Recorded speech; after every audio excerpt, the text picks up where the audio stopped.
Hello and welcome to this drink review of a drink called Warheads Sour Blue Raspberry Soda. Yeah, I know Warheads are a sour candy. I don't think I've ever had like Warheads. I've had something that I think are obviously inspired by Warheads, but never had like I think the actual Warhead themselves. Yeah, very blue. So there we go. That's how it looks.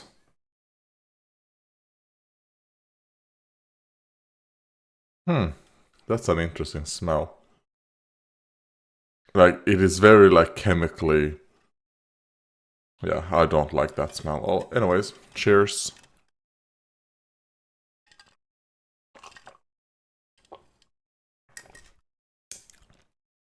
But it tastes better than it smells. It is, oh, it is sour.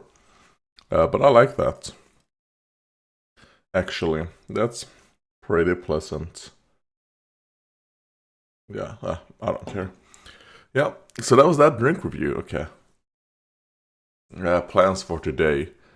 Well, the Pokemon episode is finally back. Because I think, because my plans for today is that I'm gonna watch the Pokemon episode after this.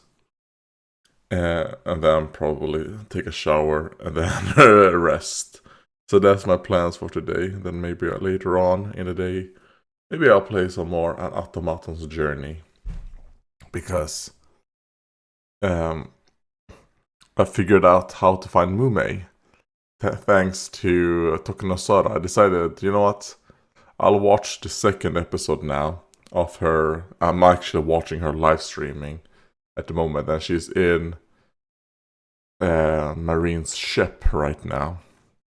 So I know a little bit here of what's happening there, but um, I don't know much else because I kind of want to experience the game first before I watch her play it. But it's a good thing I watched episode 2 because she actually figured out that you have to throw a bomb at that grave. I don't know why I didn't think about that. Obviously, you have to do that. But I didn't think about that. So I have done that, met Mume and all that stuff. So I'm kind of like, yeah, you know what? Let's go and try and find that. Like, who was it that we were going to fight? I don't remember which member of Advent it was. Was it Shiori? I think it might have been Shiori. Oh well. Or was it Koseki Bijo? Anyways, that's the plan for me for today. Let's see. You know what? Let's do some comments as well. Why not? First comment by Standard Toad. Still works in 2026. Legend. That was all my how to play Amazon Prime games offline. Alright, that's good to know that it still works. And I kind of hope they keep it that way, you know what? Instead of making it some type of hyper DRM, I don't know, like, because there's still DRM on them, that the fact that you need, you know, to have like the Amazon launcher. Hopefully they don't do anything more where it's kind of like, oh, you can't even play your offline games without an online connection. I hope that's not the case. By Lazul. Reviews of Pokemon Romhacks Andreas get a lot of views, I noticed, but the vids are highly edited to showcase its best parts or most memorable cringe part, etc.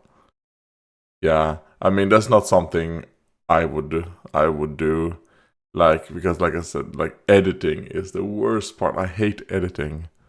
That's not something I enjoy. And writing scripts also not something I do. So I probably not gonna do that, but I'm gonna continue playing them and do let's plays because I mean that's actually things that I enjoy doing. So yeah, I mean maybe no. I was thinking like maybe I'll do like an off post let's play a little talk, write down a few points and then just talk through them with just gameplay in the background. But no, probably won't do that. I will say the Let's Play for An Automaton's Journey Part 3 was the first Let's Play, the first video I should say, that I edited using Kdenlive. Because I normally use Vegas Pro, what I use is Vegas Pro 18. But the problem with that is that I can't update my NVIDIA drivers because it breaks that game, it breaks that application because of like a driver issue. So I tried out Kdenlive. We'll say it could be because I'm not used to Kdenlive, but it's way too complicated for me. But I will say the rendering time on Kdenlive is so fucking fast. On Vegas, I was rendering at around 50 FPS. Meaning for every 1 second is 30 FPS in the video. So if a video is 10 minutes, it tends to be around 45 FPS to 50 FPS, So you are rendering more than 1 second a second. But for Kdenlive, I think it rendered at like 190 FPS.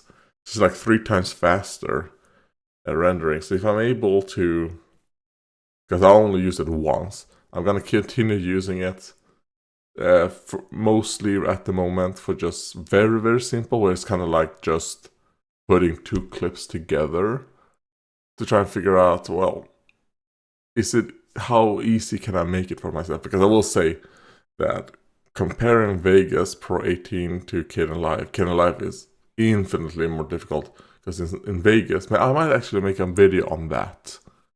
Because on Vegas, I can have 2 videos, I just put them in the timeline, then I just drag one over the other. Like, it's super simple to actually do the editing that I'm doing on videos. Extremely simple.